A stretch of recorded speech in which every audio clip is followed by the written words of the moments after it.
వారి మధ్య మిశ్రిత జనము మాంసాపేక్ష అధికముగా కనపరచగా ఇజ్రాయేలీలు మరలా ఏడ్చి మాకెవరు మాంసం పెడతారు? వాళ్ళు ఏడుస్తున్నారు పాపం మాంసం కోసం. వాళ్ళ మధ్యన ఐగుప్తీయులకు పుట్టినటువంటి యూదులకు పుట్టినటువంటి కొంతమంది పిల్లలు మాకు అధికముగా మాంసం కావాలన్నప్పుడు ఇజ్రాయేలీలు మరలా ఏడ్చుచు, అప్పుడు ఐగుప్తులో మేము ఉచితముగా తినిన, 5వ వచనంలో చూడండి, ఉచితముగా తినిన చేపలు, కీరకాయలు, దోసకాయలు, కూరకాయలు, ఉల్లిపాయలు, తెల్లగడ్డలు జ్ఞాపకం వచ్చుచున్నవి. మాకు జ్ఞాపకం వస్తున్నాయి. ఎప్పుడు అంటున్నారో తెలుసా? ఇది మన్నా తిన్న తర్వాత, మన్నా భుజించిన తర్వాత వాళ్ళు ఈ మాట అంటున్నారు. ఇప్పుడు మా ప్రాణం సొమ్మసిల్లింది. తెల్లగడ్డలు జ్ఞాపకం వచ్చుచున్నవి. ఇప్పుడు మా ప్రాణము సొమ్మసిల్లెను. ఈ మన్నా కాక మా కన్నుల ఎదుట మరి మాకేమీ లేదని చెప్పుకుండ్రి. దేవుడు ఇచ్చినటువంటి భోజనం కాక, దేవుడు ఇచ్చింది కాకుండా ఇంకా మాకే, అంటే అధికముగా ఆశించేటువంటి మనస్తత్వం అలా చాలా ఉన్నవి. ఇక్కడ లోపల వాళ్ళకి మన్నా సరిపోలేదు. అందుకే యేసుప్రభు అంటాడు యోహాను సువార్త 6వ అధ్యాయం 49లో, మీ పితరులు అరణ్యములో మన్నాను తిని కూడా వారు మరణించారు, కానీ నన్ను తినువాడు బ్రతుకుతాడు, నేనే జీవాహారమును. కంప్లీట్ గా మన మైండ్ సెట్ భూ సంబంధమైన వ్యక్తులం, కానీ దేవుడు మటుకు ఆత్మ సంబంధమైన వాడు. ఆయన వాక్యాన్ని ఆశ్రయం చేసుకొని బ్రతకండి. అంటే అన్ని విషయాల్లో దేవుడు మనల్ని ఉపేక్షించుకోమని చెప్తున్నాడు. తిండి విషయంలో కానీ. ఎందుకని క్రైస్తవులకి వాళ్ళ ఇళ్లలో సమాధానం ఉండదు? ఆదివారం కూర లేకపోతే భార్య గొడవ చేసిద్ది, భర్త గొడవ చేస్తాడు. తాగుడు లేకపోతే అతడు బ్రతకలేడు. బికాజ్ వాళ్ళు శరీర సంబంధులు. వారు దేవుడిని ఎరిగిన వారు కాదు, తమను తామును ఉపేక్షించుకున్నటువంటి వ్యక్తులు కాదు. వారికి దేవుడు భయం లేదు. వారు దేవుణ్ణి కోరుకున్న వ్యక్తులు కాదు. వారి హృదయంలో శరీరం, మాంసాపేక్ష, కడుపే వారి దేవుడిగా మారినటువంటి వ్యక్తులు వాళ్ళు. ఇజ్రాయేలీలు ఇలా ఉన్నప్పుడు ఆయన అన్నాడు, కింద ఏం జరిగింది? ఇదిగో ఏం జరిగింది అక్కడ? యెహోవా, ఇక్కడ చూడండి కింద వచనంలో ఆఖరిలో, యెహోవా కోపము బహుగా రగులుకొనెను, వారు ఏడ్చుట మోషే దృష్టికి చెడ్డదిగా నుండెను. మాకు అంతకుముందు కొన్ని సందర్భాలు చాలా చోట్ల భోజనాలు చేసుకున్నప్పుడు కానీ, ఎవరికి ఎక్కువ కూర తీసుకున్నాం, ఎవరు ఎక్కువ తీసుకున్నాం, అవి కూడా సంఘంలోకి చొరబడి సంఘాన్ని పాడు చేసినటువంటి సందర్భాలు. మోషేకి అది చాలా చెడుగా కనపడ్డది. అంతకుముందు సంఘంలో ఉన్నప్పుడు ఆ బ్రదర్ కూర తీసుకెళ్ళాడంట, ఆ సిస్టర్ తీసుకెళ్ళింది, ఈ సిస్టర్ తీసుకెళ్ళలేదు, మాకు ఇవ్వలేదు.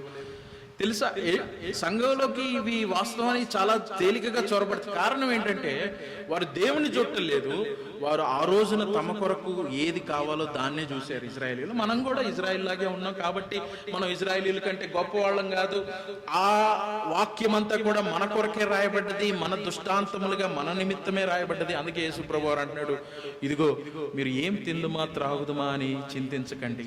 కాన్సెప్ట్ ఓవరాల్ గా మనం చూసినప్పుడు ఆ దేవుడు ఏర్పాటు చేసేటువంటిది, ఆయన్ను కోరుకునే మనస్సు గనక లేకపోతే ప్రతిదీ కూడా పాపంగా మారేటువంటి అవకాశం ఉంటుంది. ఆయన మన్నా ఇచ్చాడు, ఆ మన్నా కూడా సరిపోలేదు, వాళ్ళకి తృప్తి లేదు అక్కడ.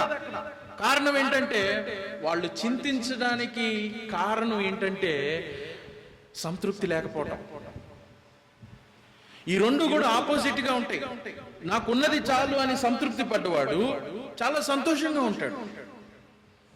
ఆ వాస్తవానికి నూతన నిబంధన అంతా అలానే ఉంటది. ఫిలిప్పీలకు రాసిన పత్రిక 4వ అధ్యాయంలో ఒక చోట మాట్లాడతాడు కదా పౌలు గారు, 11వ వచనంలో ఏమని మాట్లాడతాడు చూడండి ఈ మాట. Not going. ఫిలిప్పీలకు రాసిన పత్రిక 4వ అధ్యాయము 11వ వచనం దగ్గర ఈ వచనం చాలా అవసరం. 11వ వచనంలో, నాకు కొదువుగా కలిగినందున నేను ఇలాగ చెప్పుటలేదు, నేను ఏ స్థితిలో ఉన్నానో ఆ స్థితిలో సంతృప్తి కలిగి ఉండ నేర్చుకుని ఉన్నాను. ఏ స్థితిలో కలిగి ఉన్నాను ఆ స్థితిలో ఉండ నేర్చుకున్నాడంట. ఈ లెర్న్డ్ ఇట్. నేర్చుకోవాలి. ఇది వరకనే రాదు, మనం దాన్ని అధ్యయనం చేయాలి, దాన్ని చెయ్యాలి. చేయడం ఇష్టం ఉండదు. కింద వచ్చిన చూడండి ఏమంటున్నాడు, దీన స్థితిలో ఉండ నెరుగుదును, సంపన్న స్థితిలో ఉండ నెరుగుదును, ప్రతి విషయంలో అన్ని కార్యములో కడుపు నిండి ఉండుటకు, ఆకలి కొని ఉండుటకును, సమృద్ధి కలిగి ఉండుటకు, లేమిలో ఉండుటకును నేర్చుకొని ఉన్నాను. I have learned. దీన స్థితిలోను, పేదరికంలోను, సంపన్న స్థితిలో నేను ఉండ నేర్చుకున్నాను. పౌలు ఏం చెప్తున్నాడు? పేదరికంలో ఉండడం కూడా నేర్చుకున్నాడు. ప్రతిసారి నువ్వు లగ్జరీలుగా తిరగడానికి దేవుడు నిన్ను పిలవలేదు, అంతే కదా? ప్రతిసారి నీకు సమృద్ధి ఉండొచ్చు, ఉండకపోవచ్చు. అన్ని విషయాల్లో దేవుడి యందు సంతృప్తి కలిగి బ్రతకడం. 11 కింద వచ్చిన చూడు ఏమంటున్నాడు, నన్ను బలపరచువాని అందే నేను సమస్తము చేయగలను. ఏ కాంటెక్స్ట్ లో చెప్తున్నాడు? నేను పేదవాడిగా ఉన్నా బ్రతకగలను, దేవుడిస్తాడు నాకు ఆ శక్తి. నేను డబ్బున్నవాడిగా ఉన్నా బ్రతకగలను, దేవుడు నాకు ఆ శక్తినిస్తాడు. దేవుడు నన్ను బలపరచగలిగి నడిపించగలిగిన వ్యక్తి, ఆయన్ని బట్టి నేను చేయగలను ఇది. కాబట్టి ఇజ్రాయేలీల్లో అరణ్యము ఏ విధంగా శోధించారో నేను శోధించను. దేవుడు సంపన్నుడు కాబట్టి నేను కూడా బెంజ్ కారులో తిరుగుతాను. తిరగాల్సిందే నువ్వు బెంజ్ కారులోనే ఉండాలి, నువ్వు సంపన్నుడిగానే ఉండాలి. ఆశీర్వాదమే నీ సంపాదన, నీ సౌభాగ్యము, నీ గొప్పతనం అని అంటే వాక్యానికి వ్యతిరేకమని. నీలో సంతృప్తి లేదని, నువ్వు భూ సంబంధమైన దాని మీద ఆధారపడ్డావని, దేవుణ్ణి కాదని, నీ సుఖభోగాల యందు నువ్వు ఆసక్తి కలిగి ఉన్నావని, దేవుణ్ణి తిరస్కరించి నిన్ను నువ్వు పూజించుకుంటున్నావని అర్థం అక్కడ. అంతేనా? పౌలు గారు చెప్పింది అదే మాట. అదే పౌలు గారు ఏమంటున్నాడంటే, నేను అన్ని విషయాల్లో లేమిలో ఉండట నేర్చుకున్నాను, అన్ని విషయాల్లో. అంతేగాని దేవా ఎందుకు ఇలాగొచ్చింది ప్రభువా, ఎందుకు ఈ సమస్య అని అడగడం నేను నేర్చుకోవాలా. చిన్నపిల్లలు అడుగుతారు కదా, ఖచ్చితంగా అది చేయకపోతే మానవుడు అనుకుంటాడు అన్ని తన కోసం జరగాలి, తన ఇష్ట కోసం జరగాలి అనుకుంటాడు. లేదు, దేవుడు మన కోసం ఉన్నాడు, మనకు రక్షించడానికి ఉన్నాడు, మనల్ని విమోచించడానికి ఉన్నాడు. మనల్ని పాపంలో నడిపించి సుఖభోగాల యందు ఉంచడానికి దేవుడు లేడు.